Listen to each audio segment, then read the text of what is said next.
Who hasn't broken out their Cartman impression and tried some of these lines? Welcome to WatchMojo, and today we're counting down our picks for the top 10 funniest Cartman quotes. Break my balls, Chuck. For this list, we're looking at the funniest or most memorable things Eric Cartman has said on South Park. Maybe this will teach you to listen to authoritah. Number 10. I'm not just sure, Butters, I'm HIV positive. After getting his tonsils removed in this episode, Cartman is infected with HIV because doctors botched the surgery. Eric, I'm afraid that we've accidentally infected you with the AIDS virus. HIV and AIDS are, needless to say, monstrously serious topics, but that doesn't stop Cartman from developing the habit of saying he's HIV positive whenever he's sure about something. Are you sure Kyle has to be taught a lesson? I'm not just sure, Butters. I'm HIV positive. After all, what's the point of having an affliction if you can't take advantage of wordplay opportunities that come with it, right? What's great about this line is how silly the pun is in contrast to how heavy the topic is, though Kyle doesn't see the humor in it. You boys both have the virus, are you sure? We're not just sure, we're HIV positive. Will you stop it with that? What part of this is funny to you? Number 9. Words cannot express how much I hate you guys. It's no secret that Cartman does not get along with Stan and Kyle and is often at odds with them. That's it, Cartman. You can't be the drummer. Hey, I'll get it. Dude, the Civil War reenactment is tomorrow. You're not gonna get it by tomorrow. Yes, I will. In this episode, Cartman dresses up like General Robert E. Lee and leads a Confederate army of Civil War reenactors to revive the Confederacy, to avoid losing a bet about which side won the Civil War. While on the road, Cartman sends along a letter that begins with this quote, where he expresses his true feelings for his supposed friends. Dear guys, words cannot express how much I hate you guys. As we fight our way northward into the great unknown, only that one thing remains certain, that I hate you guys with every tired muscle in my Confederate body. It's reminiscent of Ken Burns' famed Civil War documentary. For example, Major Sullivan Ballew's moving letter to his wife. Dear Sarah, the indications are very strong that we shall move in a few days, perhaps tomorrow. And lest I should not be able to write you again, I feel impelled to write a few lines that may fall under your eye when I'm no more. Except in this case, Cartman is driven by spite. Number 8. Being a sellout is sweet. At the end of early episodes of South Park, Kyle or Stan would learn a lesson after going through a bizarre experience. I'm just glad everything turned out okay, and Barbrady got his job back. It's poetic justice. However, here we have one of the rare times that Cartman learns a lesson. Of course, because this is Cartman, the lesson learned won't lead to moral clarity or any kind of enlightenment. He learns the benefits of being a sellout after making money selling t-shirts from a movie he had a hand in creating. And I've learned something too. Being a sellout is sweet because you make a lot of money. And when you have money, you don't have to hang out with any poor-ass losers like you guys. It figures that Cartman would take away a lesson that would make him more short-sighted and selfish. Serves you right, Cartman. You're a sellout. I'm not a sellout. What's a sellout? If you work in the entertainment business and you make money, you're a sellout. It's all gone to hell, children, and we're all to blame. Number 7. Anything that's fun costs at least $8. Trying to make the most of their weekend, Stan and his friends look for something to do. So what should we do now? It's Saturday. We have to have as much fun as possible. Hey, I know. Let's go play laser tag at Funplex. The problem is, Stan doesn't want to do an activity that costs money. Dismissing the plea for frugality, Cartman then utters this quote, which, according to him, is the first law of physics. Stan, don't you know the first law of physics? Anything that's fun costs at least $8. Yeah, dude, nothing fun is free. However, to be fair to Cartman, because Stan wants to do something free, he ends up taking a personality test that gets him in trouble with Tom Cruise and the Church of Scientology. So he should have taken Cartman's advice. We are gonna sue you! What? Yeah, you think you can say our religion is a lie? We'll sue you, buddy! You told me it was a lie. Oh, now you're putting words in my mouth! You are so sued! Number 6. Love is like taking a dump, Butters. After seeing a new girl named Nicole at school, Cartman tries to set her up with Token. Oh my god, Token? Are you stoked? Aw, that's awesome, Token. I'm happy for you. Unsurprisingly, his intentions are not pure, as the reason he's trying to make Nicole and Token a couple is because he thinks that only people from the same race should date each other. When Butters questions whether Nicole and Token are right for each other, Cartman enlightens Butters with this pearl, his take on love. Love is like taking a dump, Butters.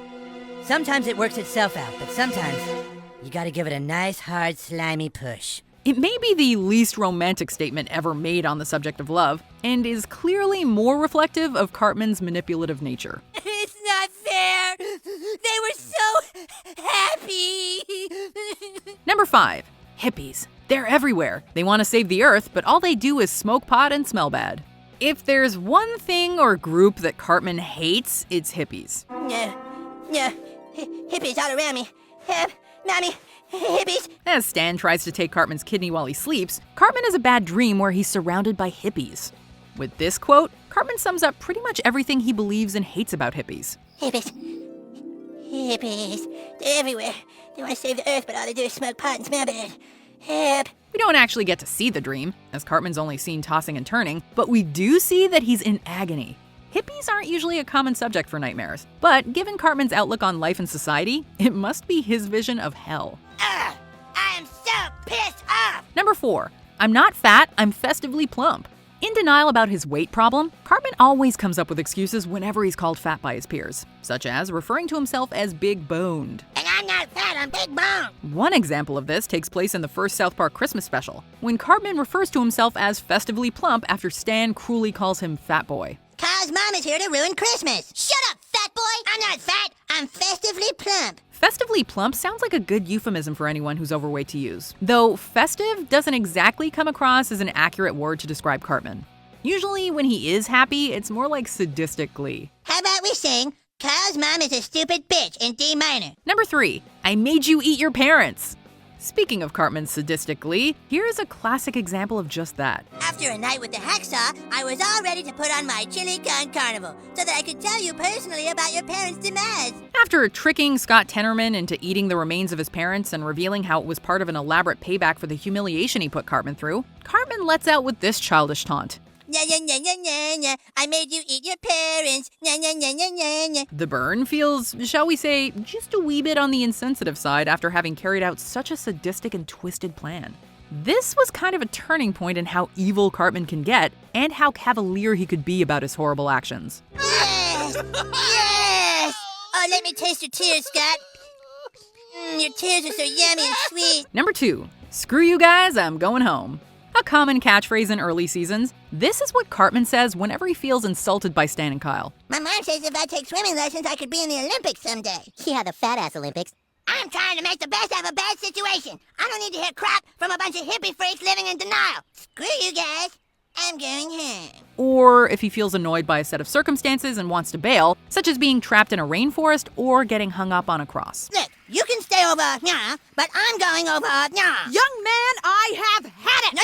You here, me here. Screw you guys. I'm going home. Cartman often says this when someone needs his help or cooperation, and he doesn't feel like being a team player in any way. It's the perfect thing to say whenever you want to tell off the world and you want to get away from it all, rightly or wrongly. I don't want to be Jesus anymore. Don't leave me here, you guys. All right, that does it. Screw you guys. I'm going home. I know I've said this before, but you guys are lucky I'm not still in my trying to perfect my Cartman impression phase, because this would have been a very different video, is all I'll say. Anyway, I think you probably have a pretty good idea what's at number 1, especially if I tell you it's not him singing Come Sail Away or talking about Kyle's mom. So let's make our way through the honorable mentions, and then we'll name our top Cartman quote. Kyle, this is the way the world works. If you want to find some quality friends, you gotta wade through all the dicks first. Yeah, you don't even know anything about Christianity. I know enough to exploit it. Too bad drinking scotch isn't a paying job, or else Kenny's dad would be a millionaire. No, Kenny, you can't have any. No, Kenny, this is my podcast. Before we continue, be sure to subscribe to our channel and ring the bell to get notified about our latest videos. You have the option to be notified for occasional videos or all of them. If you're on your phone, make sure you go into your settings and switch on notifications. Number 1. You will respect my authoritah. While Officer Barbrady is busy learning how to read, he makes Cartman a deputy, leaving him in charge of maintaining law and order in South Park. Do I get a nightstick? Sure, nightsticks for everybody! You keep a tab on crime in the city, and we'll try to solve the chicken lover case. 10-4, Sergeant. The authoritah goes to Cartman's head, and he quickly abuses it. Yeah, you're the one who always plugs up the toilet at our house. I am a cop, and you will respect my authority. For example, when he stops and questions Stan's dad, Randy, who he suspects is breaking the law, he utters this classic line right before he, beats him with a nightstick for talking back and failing to comply with his demands. The fact that he thinks he's owed respect because of his position shows how arrogant and entitled he is.